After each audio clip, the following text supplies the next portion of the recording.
So this is it. Talking about the source ellipse, you can just look at your coordinate just in case if you want this one WGS 84, you can change it. Then the target ellipse too, this is it, you can change it. So you okay it. So you're okay now. You're okay and you're good to go. But before we go, we have to go and start importing our file. But before we can import our file is another format, so we have to bring it back to our INX. And if you use direct writing converter, the data is not working. So let's use HGO converter to convert it to INX. And HGO converter, how can I access it here now? Come to our tools, the tools here, click on the tools. You will see INX converter tools below. You can see it here. Click on it. It will show up now. This is the INX converter tools. Talking about source now, browse your folder where your data is for each of the point. This is the first one I converted before. Let me go back and do for the second one. Double click on this.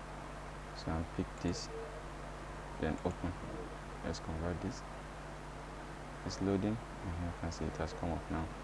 Then this is our output folder where it's going to be saved to, and it has shown where it's going to be saved.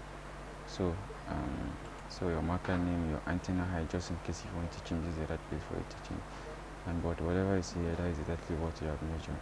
So measure to, it is our measurement is on point slant. So it is point slant because that is slant measurement you did. So okay with. And this is our antenna name. Just in case it's not in the right antenna name, you can select your antenna name. You all know we make use of V90 and the showing of V90. Then minus antenna height, it is face center, though make it default so that whatever it is, it will pick it for you.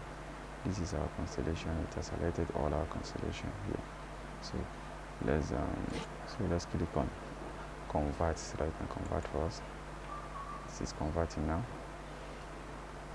So now it has shown that it has converted finished into each and every one of them for you to achieve everything. So before you continue, you can just save your project first. So go to file, it's loading. So click on save. To have saved. So if you have saved, then open file, then click on this import, either here or you come to this place, clicking.